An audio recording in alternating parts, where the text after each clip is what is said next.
este solo completamente descoberto. Então, esse era um problema muito sério do sistema. Muito bem. A primeira dificuldade, então, é o controle de ervas daninhas sem utilização mecânica. E então, no início, se trabalhou com herbicidas que eram assim muito potentes, né, que tinham um impacto ambiental muito forte, né? Um deles era o gramoxone, e eram herbicidas, para vocês terem uma ideia, que se usava para limpar trilhos de trem aí na via férrea, né? Quando nós ainda tínhamos trem no Brasil. Então, o plantio direto ele surgiu para controlar a erosão, mas ele já arrumou alguns probleminhas aí, né, na sua origem, porque o pessoal já associou, plantio direto usa mais herbicida, então é um sistema que vai acabar fazendo mal para o ambiente, né? Bom, eu respeito se vocês pensarem dessa forma, né? Mas, de fato, os benefícios do plantio direto são muito maiores do que esse tipo de problema. Essa é uma das razões por que a Europa, por exemplo, praticamente não aderiu ao plantio direto, que é o medo de utilização de herbicidas, especialmente o glifosato, né, que na época era da Monsanto. E os europeus eles tinham muito medo do impacto do glifosato no meio ambiente, na saúde das pessoas, e também o fato deles não controlarem a produção de glifosato. Bom, aí é como a Bayer, que é alemã, comprou a Monsanto, né? Agora essa preocupação de quem controla deixou de ser pertinente. Bom, mas a primeira preocupação do plantio direto era provar que o plantio direto produzia semelhantemente ao convencional. Os agricultores não acreditavam nisso. Então, os primeiros trabalhos de plantio direto foram focados para provar que o plantio direto produzia tanto quanto o convencional. Aqui vocês têm uma lavoura de trigo no Paraná, sob plantio direto e sob preparo convencional, e vocês observam que o plantio direto já mostrava a sua potencialidade. Esse senhor aí, que está tomando nota, foi um dos primeiros pesquisadores, um dos pesquisadores de maior destaque que nós tivemos no plantio direto, o senhor Rolf Depsch, o nome dele aparece abaixo ali, ó, Depsch. E contando um pouco agora da minha história aí como professor, né, e uma pessoa que trabalha, né, com plantio direto, este senhor aí, ele era meu chefe, né? Eu trabalhei um tempo nas Nações Unidas, na FAO, fazendo projetos de plantio direto na África. E era um grupo, né, multidisciplinar de pessoas. Nós tínhamos o pessoal do Paraná, né? E o Rolf Depsch era o agrônomo-chefe aí da equipe, né? E ele realmente assim uma pessoa que hoje está aposentado, mas que tinha uma experiência fantástica, né, de plantio direto, e ele trabalhava para a GTZ, para uma empresa de pesquisa alemã. Bom, essa aqui é a propriedade onde iniciou o plantio direto. Aí vocês veem que no início, né, tudo era muito diferente do sistema que nós temos atualmente, né? Realmente bem diferente. E até que foi importada a primeira máquina, né, de plantio direto, realmente assim mais parecido com o que a gente fazia hoje. Então, o Herbert Bartz, ele importou essa máquina, né, e a partir daí assim se realmente começou a fazer o plantio direto nos moldes que nós temos hoje, ou seguindo os princípios do plantio direto. Lembrar que o plantio direto ele foi introduzido no Brasil para controlar a erosão. Então, o Herbert Bartz, ele já dizia que, na época, embora o sistema necessitasse muito ajustes, já era possível perceber que o controle da erosão ia ser um dos benefícios mais evidentes. Bom, como está a situação do plantio direto? Isso aqui está um pouco defasado, depois eu vou trazer dados mais atualizados para vocês, mas não mudou muito quais são os países que têm maior adoção de plantio direto no mundo, né? Aqui na América do Sul, Brasil e Argentina, né? O Brasil, hoje, nós temos uma área em torno de 25 milhões de hectares de plantio direto, 26, os números no Brasil não são lá muito confiáveis, mas é por aí. A Argentina tem uma área impressionante, né? Próximo a 20 milhões, um país muito menor que o nosso, mas uma área muito expressiva. Os Estados Unidos é o país que tem maior área de adoção do plantio direto, né? Em torno de 30 milhões. O Canadá e a Austrália. Então, na verdade, o plantio direto está concentrado em poucos países. Você tem, em primeiro lugar, Estados Unidos, Brasil brigando pau a pau, né? Praticamente a área dos Estados Unidos e do Brasil de adoção do plantio direto ela é muito semelhante, né? Depois nós temos a Argentina como o terceiro país em adoção do plantio direto, o Canadá e a Austrália brigando pela quarta e quinta posição.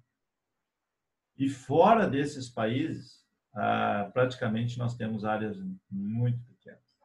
Então, esses 5 países, os top 5 aí, eles concentram a experiência. Aí, assim, tem diferenças muito grandes. O plantio direto nos Estados Unidos e no Canadá é um plantio direto que ele tem junto a ocorrência de um inverno rigoroso, de neve, e isso modifica muito todas as situações. Já no Brasil, na América do Sul, nós não temos a ocorrência de inverno tão rigoroso, né? E isso faz com que o problema de doenças seja muito crítico. Também no Brasil nós temos chuvas mais pesadas. E na Austrália aí já é uma situação bem diferente, mas queria falar para vocês que eu tenho lido bastante trabalho da Austrália, né? Ela tem uma mecanização, assim, um país que tem uma tecnologia muito avançada, mas eles têm muito problema também de formação de perfil de solo, sabe? Então tem muitos trabalhos lá na Austrália com gesso para aprofundar sistema radicular. Uma coisa parecida com o que a gente trabalha aqui no Brasil. Depois nós vamos falar. Então eu prometi para vocês que eu ia trazer dados mais atualizados, né? Esse aqui é um pesquisador amigo meu aí que trabalha também para a FAO, né? Então, Estados Unidos aqui aparecendo com 26 milhões de hectares, eu falei para vocês, o último dado que eu vi dos Estados Unidos estava com algo em torno de 30 milhões. O Brasil com 25,5, praticamente a mesma área. A Argentina batendo nos 20 milhões. A Austrália com 17 e o Canadá com 13. Então, você pega esses top 5 aqui, eles praticamente têm toda a experiência de plantio direto no mundo, né? E aí você depois tem umas coisas bem interessantes. Por exemplo, você pega a França. A França tem de plantio direto o que Tupã-Siretã tem de plantio direto, né? Ou você pega outros países assim muito representativos, né? Que tem área de plantio direto muito semelhante ao que a gente tem em Passo Fundo. Então, alguns municípios nossos têm mais plantio direto que países inteiros da Europa. E, de fato, nós temos hoje uma área maior de plantio direto na América do Sul do que na América do Norte. Alguém vai dizer, professor, por que você está falando isso? Não, porque, na verdade, o plantio direto também é experiência, né? Você tem que ter experiência dos problemas, etc. A experiência aprendendo e fazendo, né? Isso é muito importante. Então, quando a gente busca mercados aí, né? Isso para mim vai ser um selo de qualidade ainda, né? Que a nossa produção, por adotar plantio direto, ela é mais sustentável, é mais environmental friendly, ela é mais ambientalmente amigável do que você ficar arando a terra, expondo a erosão, tendo impacto sobre a biota do solo muito grande, né? Bom, como que se deu o crescimento do plantio direto? O crescimento do plantio direto que eu contei para vocês aqui, ó. Ele iniciou em 1972 com Herbert Bartz, o alemão maluco, como ele ficou conhecido, né? Uma outra hora eu conto para vocês um pouco mais da história dele, mas tem um livro, né? E eu particularmente sou amigo dele. E uma das coisas que eu me orgulho assim é de dele ter vindo a Santa Maria e dar uma aula para nós de conservação do solo aí na disciplina. Então você imagina, né? Foi um momento auge aí, de uma das passagens que ele veio aqui a Santa Maria e coincidiu que nós tínhamos aula e ele entrou em sala de aula e bateu um papo com a turma. Então ele iniciou em 1972. Nós levamos 20 anos para ter 1 milhão de hectares. Nesse período de 20 anos, e eu falo isso pela minha própria família, né, que a gente adotou plantio direto também nesse período aí, o pessoal adotava, via as dificuldades de controle de índices, produtividade, o risco, que o pessoal tinha muito medo, né, de não conseguir implantar bem a sua lavoura, e desistia. Então, durante 20 anos, a gente tinha assim, entrada e saída, tipo o que acontece com muitas tecnologias, como o próprio agricultura de precisão. O pessoal inicia, aí acha muito complicado, sai fora do sistema. Com o plantio direto, durante 20 anos, a gente ficou desse jeito aí. Entra e sai, entra e sai. Até que, a partir de 90, houve um incremento assim, maciço, né? E nós tivemos a área que nós levamos 20 anos para conquistar, de 70 a 90, a partir da década de 90, nós agregávamos 1 milhão de hectares a cada ano de cultivo. E até chegar a 25 milhões, de 26 milhões de hectares sob plantio direto. Então, quando a tecnologia está madura, a adoção dela em larga escala ela realmente ocorre. Claro, teve muitos processos aí que podem ter afetado, né? Nós tivemos nesse período aí que os agricultores relatam, né, uma seca muito grande e as lavouras que eram sob plantio direto elas toleraram mais essa seca aí. Foi na década, isso foi em 1992, e tivemos também algumas erosões aí muito violentas, períodos de El Niño, no mês de novembro, que fizeram com que os agricultores tivessem erosão assim terrível, né, e impulsionasse o plantio direto. Então, nós temos duas fases de adoção do plantio direto, uma fase que praticamente a gente não conseguiu avançar em nada, e uma segunda fase de crescimento exponencial, né, parecido com o do coronavírus aí. Bom, pessoal, deixa eu falar mais uma coisa interessante para vocês. Aqui vocês estão vendo a adoção em 80, né? Em 1978, a UFSM publica a primeira tese de doutorado sobre o sistema plantio direto. E era um professor dessa nossa disciplina, ele já está aposentado, o professor Arleu Machado. E em 1978, ele escolheu uma propriedade de Santo Ângelo, e onde ele fez os testes de infiltração de água e provou que o plantio direto tinha maior infiltração de água que o preparo convencional. Então, isso coloca a Universidade de Santa Maria aí no mapa do plantio direto, porque é um dos primeiros trabalhos, né, acadêmicos, nível de doutorado, sobre o sistema plantio direto. Bom, a evolução na Argentina é muito parecida com a brasileira, a partir da década de 90 também. A produção de soja, ela acompanha muito bem a produção, a adoção do plantio direto, né? Então, de certa forma, o plantio direto ele foi uma base para que nós tivéssemos a expansão de produção de soja, tanto no Brasil quanto na Argentina, né? E isso capitalizou a agricultura brasileira, né?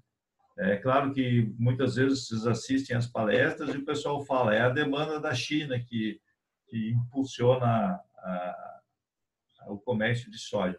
Mas, de fato, nós podíamos ter demanda, mas se a gente não organizasse a nossa produção, a gente não conseguia atender essa demanda.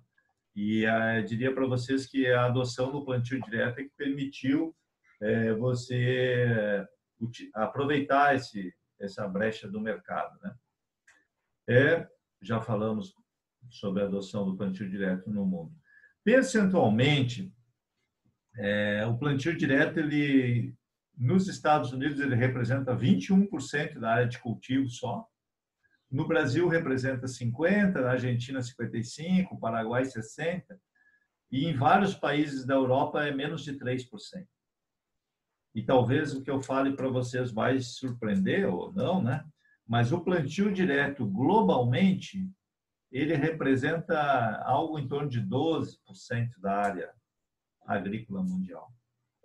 Então, por isso que eu disse para vocês que eu vejo uma oportunidade aí no futuro, né, da gente aprimorando o nosso sistema plantio direto, com rotações de culturas, etc., de ter um diferencial de mercado, porque, de fato, no mundo ainda se adota o velho preparo convencional. E no Brasil, nós temos a situação de ainda temos uma agricultura em expansão. Se você pegar os Estados Unidos, a principal região produtora é esse cinturão do milho aqui, ó, é o Corn Belt. Essa região aqui, ela é uma região que está próxima do Canadá, que está aqui acima, e ela é bastante fria, sabe? Isso aqui tudo esses lagos aqui viram gelo, né? E então isso ajuda os americanos a terem um controle natural de pragas e doenças com esse inverno rigoroso. Também ajuda eles a descompactar um pouco o solo, porque quando a água congela no solo, ela provoca uma desagregação. Mas, por outro lado, faz uma dificuldade grande para eles produzirem culturas de cobertura, para eles produzirem bastante palha. Essa, para mim, foi uma das primeiras decepções que eu tive ao chegar nos Estados Unidos para estudar, e eu queria ver o plantio direto, né? O plantio direto bem feito lá. E quando eu comecei a visitar as lavouras, era muito pouca palha, mas pouca palha mesmo. Assim, eu não entendia por quê, mas de fato para eles é muito difícil você ter um sistema de produção com bastante produção de palha, tendo 4 meses de neve, de frio abaixo de zero. Mas você tem aqui na região mais central e sul dos Estados Unidos um clima mais quente, né? E aqui você tem uma possibilidade de fazer um plantio direto mais parecido com o nosso, né? Então, eu tive a oportunidade de estudar em 2 universidades americanas, né? A primeira vez eu vim aqui para o Alabama, né? E depois, a segunda vez, eu fui para a região do Kansas. Então, aqui na região do Kansas já estava mais perto da região agrícola produtora dos Estados Unidos. Muito bem. Um outro desafio do plantio direto é alcançar a pequena propriedade.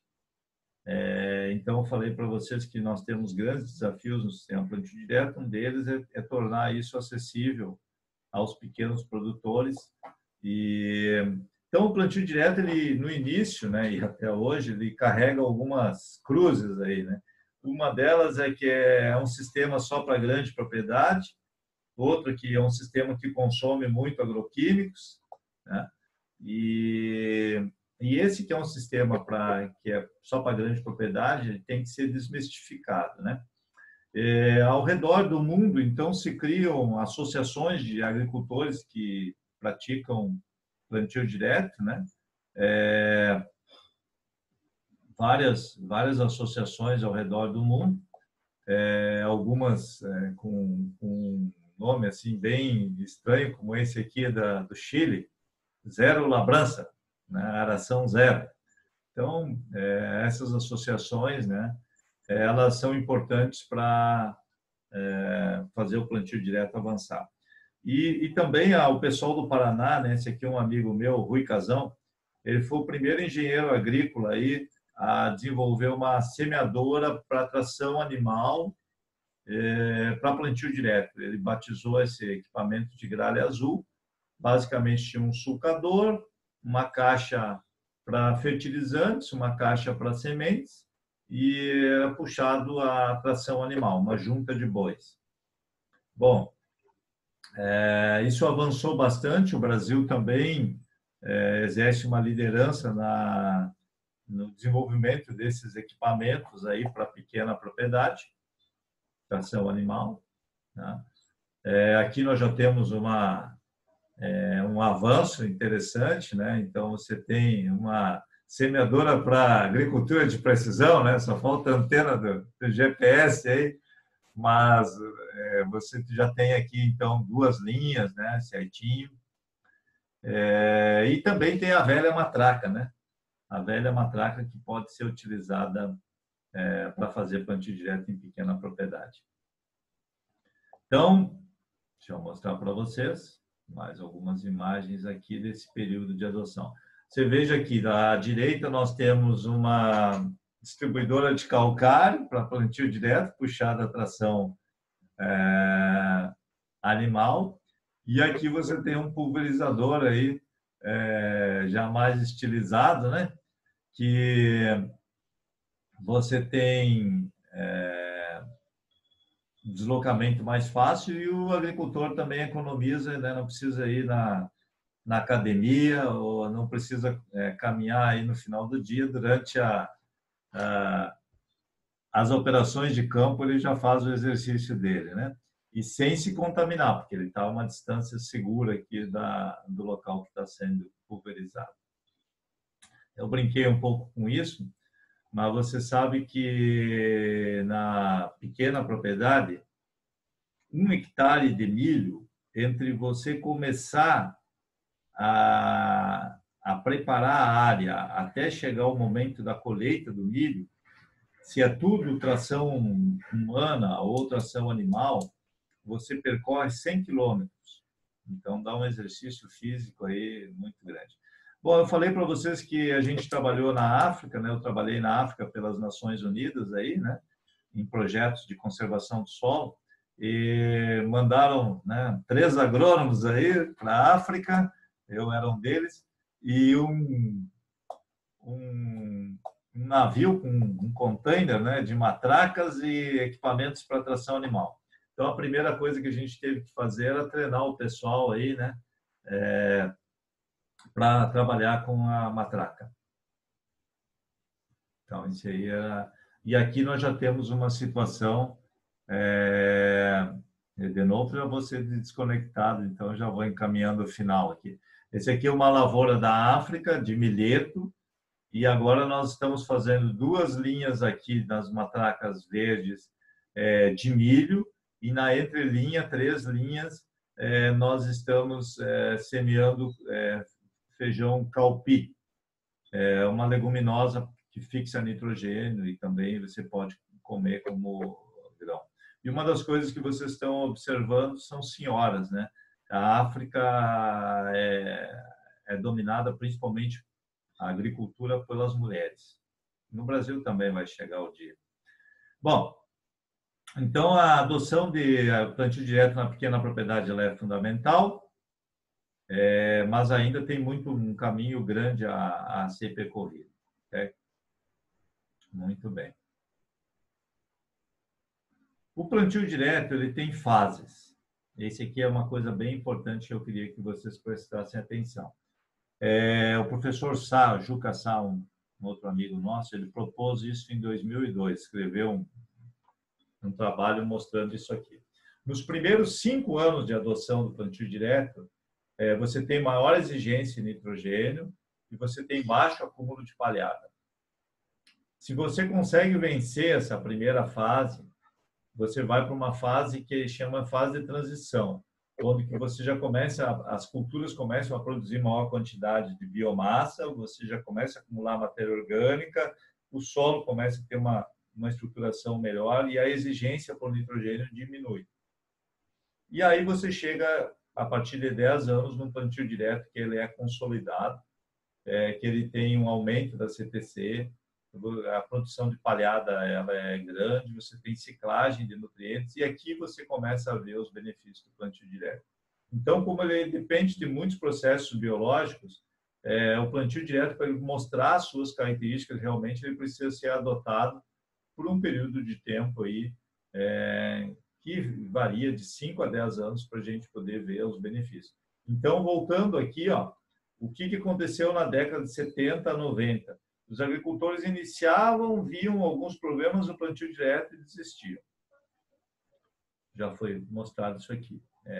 Uma das coisas importantes para nós em clima tropical é que essa palhada ela pode diminuir em até 8 graus centígrados. Isso é muito importante, né?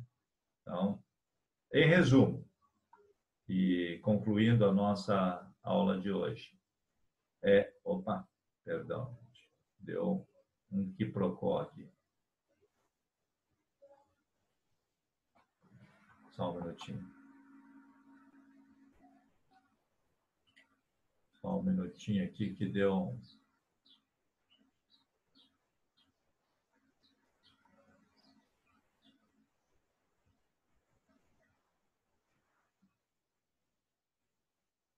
Aqui. Perfeito. Desculpem.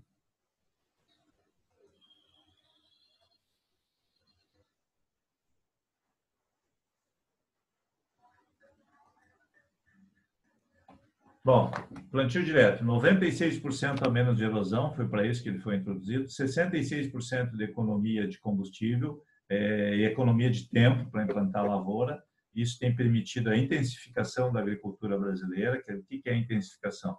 Você fazer safra e safrinha. Tem permitido economizar carbono, porque é diesel que você economiza e aumenta a matéria orgânica. Qualidade da água, bom, depende muito do manejo que você adota e maior atividade biológica, ou pelo menos um ambiente mais biológico. Vocês podem me dizer o seguinte: bom, professor, eu não vejo essas vantagens que o senhor fala aí sobre plantio direto. Tudo bem. Você pode dizer, professor, eu não quero escutar isso. Tá bem, tá, é um direito. Mas, de fato, assim, o plantio direto ele é considerado aí um sistema mais próximo da natureza que nós temos, né? E nós vamos discutir nas próximas aulas os problemas do plantio direto, né? Nós temos grandes desafios, né? Um deles é a rotação de culturas, outro deles é a compactação do solo, o outro desafio é a concentração de nutrientes numa camada superficial, como fazer a correção da acidez de camadas profundas sem imobilização, como manter a atividade biológica tendo monocultura de soja, uma atividade biológica que permita ciclagem de nutrientes, supressão de pragas e doenças. Então, nós temos como tornar o sistema acessível a grandes, pequenos e médios produtores, tá? Então, nós temos grandes desafios, mas, por outro lado, é o sistema assim, né, que é o sistema que está mais próximo de atingir os objetivos da agricultura contemporânea, que é produzir mais com menos, né? Isso aí assim, é o que nós precisamos hoje, porque a área ela é finita, a capacidade dos nossos sistemas de receberem químicos, ela também é limitada, né? E nós buscamos, então, produzir para atender uma população mundial crescente, né? E vai aí de 9 bilhões de pessoas, e com uma área agrícola que ela é finita, e ainda tendo 30% de solos degradados no mundo. Então, o plantio direto ele é visto como uma das ferramentas que a gente tem para lidar com esse desafio. Bom, pessoal, a gente teve alguns probleminhas, e também foi a primeira aula, mas eu espero Eu vou parar de compartilhar aqui, voltar a tela que vocês estavam. Eu espero que vocês tenham